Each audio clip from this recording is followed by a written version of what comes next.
What if the role you've been playing wasn't chosen, but absorbed? What if it settled into your life so quietly that you never noticed it forming? Carl Jung believed that parts of us operate in the shadows, shaping how we show up long before we understand why. So ask yourself this: why do you move first, give first, and care first, almost without thinking? And what if the answer isn't who you are, but a pattern you've been carrying for years? Jung said that people repeat certain roles without ever realizing where they came from. One of the most hidden roles is the giver, the one who steps forward, offers more, and holds everything together. You might think it's just your nature, but what if it's a quiet pattern you learned to follow? If these signs feel familiar, you may have been the giver in every connection without ever naming it. The first sign is your instinct to step in before anyone even realizes there's something to do. You move fast, almost too fast, solving problems, filling gaps, and smoothing out situations without a second thought. It doesn't feel like a decision, it feels like a reflex. Jung would say this kind of reflex comes from a pattern formed long ago, one that works quietly in the background. You sense tension before it shows, and you act before others know action is needed. You take the lead not because you want control, but because something inside you whispers that if you don't step in, everything around you might slip out of place. And the strange part is, most people never notice how much you're carrying, because you make it look effortless. The second sign is the pressure you feel to keep everyone at ease. It's subtle, almost invisible to others, but it follows you everywhere. You watch people's expressions, their tone, their pauses, and you adjust yourself instantly, softening your words, changing your pace, holding back your true reactions. You do it so naturally that you barely notice you're doing anything at all. Jung believed that people often carry roles they never agreed to, roles shaped by quiet patterns deep inside. This sense of responsibility is one of them. You feel as if the atmosphere around you depends on your behavior, as if every moment can shift, depending on how carefully you manage it. You step into the background when you feel tension rising. You lighten your presence when someone seems overwhelmed. You speak gently so no one feels pressured, even if it costs you energy you never mention. It's not that you want recognition. You don't even expect thanks. You just feel a pull to protect the space around you, to keep everything balanced, to make sure no one feels uncomfortable. And the strange part is, people often walk away feeling better, calmer, more grounded, never realizing that you were the one working quietly to make that happen. The third sign is the way you apologize for things you didn't cause. It slips out almost instantly. An automatic sorry for delays you didn't create, misunderstandings you didn't start, or moments of silence you didn't shape. The word leaves your mouth before you even understand why you said it. Jung believed that people often carry inner responses that don't match the outer situation, and this is one of them. Your apology isn't really about guilt. It's about managing the tension you feel in the room. You sense discomfort before anyone names it, and you try to dissolve it before it grows. Saying sorry becomes a tool. A quick way to smooth over any crack in the moment, even if the crack isn't yours. You don't do it to look weak or submissive. You do it because you've learned that taking responsibility quiets the atmosphere. It steadies the situation. It keeps everything from becoming heavier than it needs to be. And after a while, it becomes so normal that you barely hear yourself saying it. What others don't see is the invisible weight behind the habit, the constant scanning of the environment, the pressure to keep interactions clean and simple, the belief that if something goes wrong, you should be the one to fix it, even when it was never yours to carry. The fourth sign is the quiet imbalance you rarely acknowledge. You give far more than you ever receive. Not because anyone forces you to, and not because you're trying to impress anyone. You give because it feels natural, almost expected, like the weight automatically falls into your hands. You offer your time without checking your energy. You offer attention without waiting for it in return. You offer support long before you wonder whether anyone would do the same for you. And the strange thing is, you often don't even notice you're doing it. It feels like the default setting you never turned off. Jung would say this pattern doesn't come from your surface personality, but from something deeper that was shaped quietly, long before you recognized it. You learned to measure your worth through contribution. You learned to feel steady when you're helpful. You learned to stay needed by being the one who always shows up. But there's a hidden cost. You start to feel stretched, worn down at the edges, carrying a kind of tiredness that doesn't go away with rest. You notice that others rarely match your effort, not out of malice, but because you've trained them not to. You've shown them that you're the one who fills the gaps, solves the issues, and lifts the weight without hesitation. And even when you realize the imbalance, you hesitate to shift it. Part of you wonders who you would be if you stopped giving so much.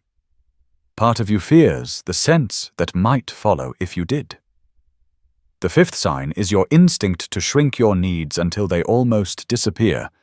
You convince yourself that what you want can wait, that what you feel isn't urgent, and that what you need might burden someone if you say it out loud. So you stay quiet. You adapt. You wait for the right moment, even though the right moment rarely comes. You're not trying to be noble or selfless. It just feels easier, safer, to keep your needs small. Jung would say this happens when a person becomes so identified with a role that anything outside it feels unfamiliar. When you're used to being the giver, expressing your own needs can feel strange, almost risky, as if it might disrupt the balance you're always working to protect. So you downplay the things that matter to you. You say you're fine when you're overwhelmed. You say it's nothing when something hurt. You say you don't mind when you do, and you do it so smoothly that others believe you, even when your energy is fading and your patience is thinning. Over time, you learn to read everyone else more clearly than you read yourself. You know what others want, but when you try to look inward, everything feels blurred. Your own needs become distant, like a voice you keep lowering until you can barely hear it. The mystery is that you do this not because your needs are small, but because you've trained yourself to make them invisible. The sixth sign is the way you feel when the conversation ends or the interaction is over. Even when everything went well, even when everyone else seems happy and satisfied, you notice a quiet exhaustion settling in your chest and limbs. It's a heaviness you can't shake, a subtle reminder of the energy you poured out without realizing it. Jung would suggest that this is the hidden cost of carrying a pattern unconsciously. You've given so much of yourself, attention, effort, patience, that your own reserves are quietly depleted. It's not just physical tiredness, it's a subtle, persistent drain on your sense of self. You notice that the more you give, the more invisible it becomes to others. They leave lighter, more energized, more complete. And you? You leave feeling stretched thin, as if a part of you stayed behind to hold everything together. It's not something you complain about, because you've learned to make it look effortless. You even convince yourself that this is just who you are, but deep down, you feel the silent tension between what you give and what you receive, a gap you rarely allow yourself to see, let alone fill. The seventh sign is your habit of staying silent when you need support. You rarely, if ever, ask for help, even when the weight on your shoulders is heavy. It's not pride that keeps you quiet. It's the unspoken belief that you are the one who must hold everything together, Jung would say. This is a pattern formed long before you fully understood it, a silent script your mind learned to follow. You've been the one to step in, give more, adjust, and protect, so asking for help feels foreign, almost risky. It would expose a part of you you've trained to hide. You might notice yourself thinking, "I can manage it on my own," or "It's fine, I don't want to bother anyone." And so you do. You carry the load, even when it grows heavy, even when it's unfair, even when it leaves you feeling unseen. This pattern keeps the giver role in place. It reinforces the cycle. You give, you adjust, you absorb, you protect. And the help you need rarely comes, because you don't let it in. The quiet mystery is that the role has become so fixed that stepping out of it feels almost impossible, until you notice it. Being the giver might feel natural, even rewarding, but it comes with hidden consequences you rarely notice. Jung believed that unconscious patterns shape not only how we behave, but also how we experience ourselves. When you're always giving, your energy flows outward so constantly that you barely notice what's left for you. You might feel invisible in ways that others can't see.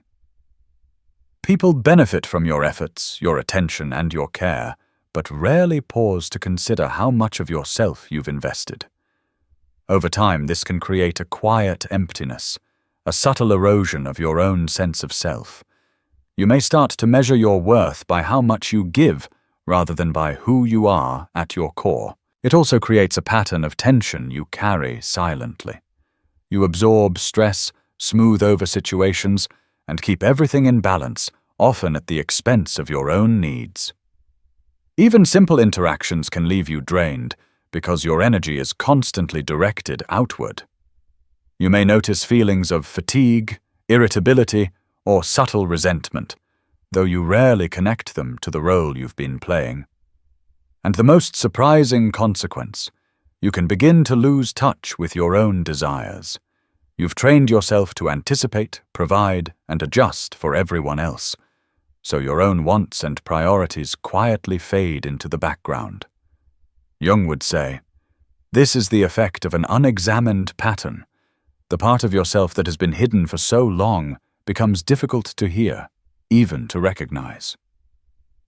The mystery of being the giver is that the role feels like who you are, but in reality it can be a shadow shaping your life from behind the scenes, influencing your energy, your choices, and your sense of self without you even realizing it. Why don't you notice that you've been the giver all along? The answer lies in patterns you've learned so early and so quietly that they feel like part of who you are. Carl Jung believed that much of our behavior is guided by unconscious forces, habits, instincts, and responses that operate below the surface of our awareness. The giver role is one of these patterns. It doesn't announce itself. It doesn't come with a warning. You simply step in, give more, adjust, absorb tension, and keep things running smoothly. And over time, it becomes invisible. It feels normal, expected, and even necessary. Because it's been repeated for so long, you don't question it. You don't see it as a choice, even though it shapes your life in profound ways. You may even mistake it for your nature, your personality, or your character. You think, "This is just who I am." But the truth is, it's a learned role, a script your mind adopted long ago to navigate the world. The tricky part is that it often serves others more than it serves you, leaving your own needs and energy quietly neglected. The unconscious nature of the giver role is what keeps it hidden. You see the results, problems solved, people comforted, situations smoothed, but you rarely notice the cost. You rarely notice the silent weight you carry or the subtle ways it shapes your thoughts, feelings, and choices. And that is why awareness is so powerful. Once you notice it, you begin to step out of autopilot. You start to see the pattern not as who you are, but as something you can consciously work with. And in that recognition, the first cracks appear in the invisible cycle, giving you the chance to reclaim your energy, your choices, and your sense of self. So, What do you do after you realize you've been the giver in every connection? The first step is simply noticing it. Carl Jung believed that hidden patterns shape our lives quietly, almost invisibly. And only when we bring them to light can we begin to change them. Awareness is the doorway. Once you see that you've been giving automatically, you start to understand the choices you didn't know you were making. Start with small pauses. The next time you feel the urge to step in before anyone asks, stop for a moment. Ask yourself, am I doing this because I genuinely want to, or because it feels like the only way I know how to be? That pause may feel strange at first, like stepping out of rhythm, but it's the first crack in the invisible pattern you've been following for years. Next, explore boundaries. Saying no doesn't make you selfish. It makes you aware. Setting limits isn't about keeping others away. It's about giving your energy where it truly matters and protecting the part of yourself that has been quiet for too long. Start small. Maybe it's saying no to an extra task or allowing someone else to carry their own weight for once. Notice the tension and relief that comes with it. Both are signs that the pattern is shifting. Then practice asking for help. This can feel unfamiliar, even uncomfortable. You've learned to absorb stress, smooth over situations, and keep everything together. Letting someone else step in, even in a small way, can feel like breaking a rule you didn't know existed. But every time you allow yourself to receive, you reinforce the idea that giving and receiving can coexist. Energy doesn't have to flow in one direction. You can give without disappearing. Observe how it feels to exist outside of the automatic giver role. Notice the quiet freedom that comes when you no longer carry every responsibility by default. It's not about stopping your generosity. It's about choosing when, how, and to whom. Jung would say that reclaiming this conscious choice is a step toward wholeness.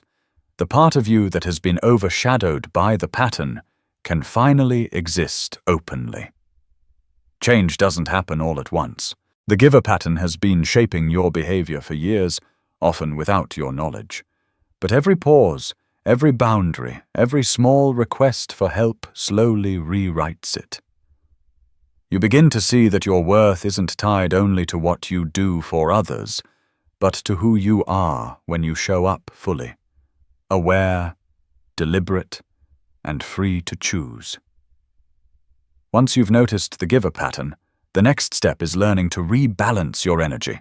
Carl Jung believed that conscious awareness allows us to reshape the roles we've unconsciously carried for years. The first thing to understand is that change doesn't have to be dramatic. It starts with small, deliberate actions. Begin by observing yourself. Pay attention to moments when you automatically step in, give more, or absorb tension. Ask, am I choosing this or is it a reflex? Awareness alone begins to loosen the grip of the pattern. Next, create boundaries. Small ones at first. Saying no may feel uncomfortable or even unnatural, but it's essential. Boundaries aren't walls. They are lines that protect your energy and clarify your choices. Notice how it feels to set one, even in a small situation, and recognize the power in giving consciously rather than automatically. Then practice asking for help. You may have avoided it for years, but even small requests can retrain your mind and others around you. Allow someone else to carry part of the load. Jung would call this a conscious reversal of the pattern, an acknowledgement that giving and receiving are two sides of the same flow. Pay attention to your needs and desires. Begin small. Take time to rest, pursue something that sparks your curiosity, or simply notice what makes you feel alive. The goal is not to stop giving. It's to give with intention, where it feels meaningful, without erasing yourself in the process. Finally, reflect regularly. Check in with your energy, your emotions, and your choices. Journaling or quiet observation can help you see patterns as they appear. Over time, these small steps accumulate. You'll notice the quiet shift. You can still be generous and caring, but your energy is balanced, your choices are conscious, and your sense of self is no longer hidden behind the giver role. The mystery is that the giver you've always been doesn't disappear. Instead, it transforms, becoming deliberate, powerful, and sustainable, and the part of you that has been quiet for so long finally has space to exist, fully and freely. Now that you've seen the signs, understood the hidden costs, and begun to take steps to reclaim your energy, the final question remains: who are you beyond the giver role? Carl Jung believed that the parts of ourselves we never examine quietly shape our lives, and the moment we bring them into awareness, we open the door to choice, freedom, and transformation. The giver you've always been isn't gone. It's still there, but now it can exist with intention. You can give because you want to, not because it feels required. You can step forward without losing yourself. You can care deeply without sacrificing your own needs. The real mystery is this: for years, you may have believed that your value depended on how much you gave, but the truth is, your value is inherent. It exists independently of what you do for others. The role of the giver was never meant to define you. It was meant to teach you awareness, to teach you boundaries, to teach you that your energy is precious and that it is possible to both give and preserve yourself. Ask yourself, if I no longer define myself by giving alone, who could I become? What patterns would shift? What possibilities would appear? What energy would return to the parts of you that have been quiet for too long? The journey is subtle. It may feel strange at first, but each pause, each boundary, each small act of conscious choice begins to rewrite the hidden scripts that have guided your life. Step into the awareness. Step into the mystery. Step into the version of yourself that finally exists fully, freely, and deliberately, beyond the role you once played without noticing. And remember, the giver you've always been can transform into the conscious, empowered presence you were always meant to be. The choice is now in your hands. The truth is, patterns like the giver don't vanish overnight. They linger in quiet corners of your mind, nudging you toward old habits. But awareness changes the rules. Once you've seen the pattern, you can choose differently. You can give without losing yourself, pause without guilt, and receive without fear. Jung would remind us that the hidden parts of ourselves are not enemies. They are messages. The giver you've been is a signal, a guide showing you what has gone unseen for too long. And now, with recognition, the cycle can shift. So step forward with intention and guard your energy.